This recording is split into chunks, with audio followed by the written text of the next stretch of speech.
അപ്പം നമ്മളിന്ന് തയ്യാറാക്കാൻ പോകുന്നത് പാവക്ക തീയലാണ്. അതിലേക്ക് നമ്മളൊരു 3 പാവക്ക ചെറുതായിട്ട് അരിഞ്ഞെടുത്തിട്ടുണ്ട്.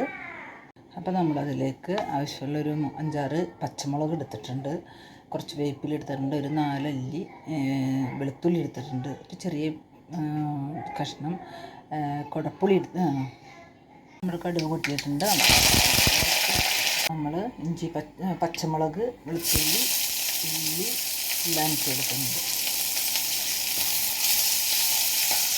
ഇഞ്ചി നമ്മളിതിലിടില്ല കേട്ടോ. അപ്പോൾ പച്ചമുളകും വെളുത്തുള്ളിയും വേപ്പിലും സവാളയും കൂടെ അരിഞ്ഞ് നമ്മൾ ഇട്ട് കൊടുത്തിട്ടുണ്ട്. നന്നായിട്ട് വാടി വരട്ടെ.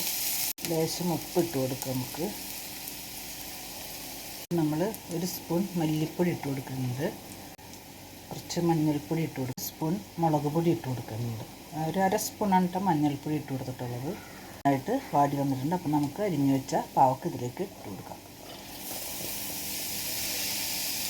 ഇത് പൊടികളുമായിട്ടൊക്കെ നന്നായിട്ട് യോജിച്ചിട്ടുണ്ട്. ഇനി നമ്മൾക്ക് ഇത് മൂടി വെക്കാം. നേരിയ തീ കിടന്ന് ഇത് നന്നായിട്ട് വാടി വരട്ടെ. അപ്പം നമ്മുടെ പാവക്ക നന്നായിട്ട് വാടി വന്നിട്ടുണ്ട്. അപ്പം നമുക്കിതിലേക്ക് നമ്മൾ എടുത്ത് വെച്ചിട്ടുള്ള പുളിവെള്ളം ഒഴിച്ച് കൊടുക്കാം.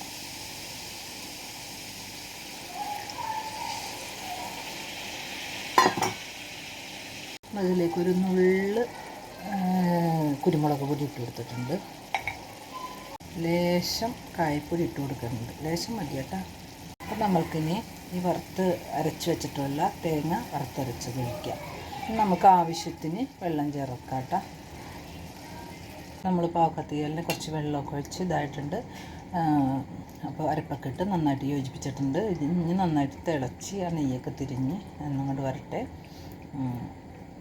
ഞാനിതിലേക്ക് കുറച്ച് നാളികേരം ചെറിയ കുത്ത് ചെറുതാക്കി അരിഞ്ഞിട്ട് കൊടുത്തിട്ടുണ്ട്. അപ്പോൾ ഇത് നന്നായിട്ട് വറ്റി വരുന്നുണ്ട്. തേങ്ങക്കൊത്ത് ഇടണമെന്നില്ല,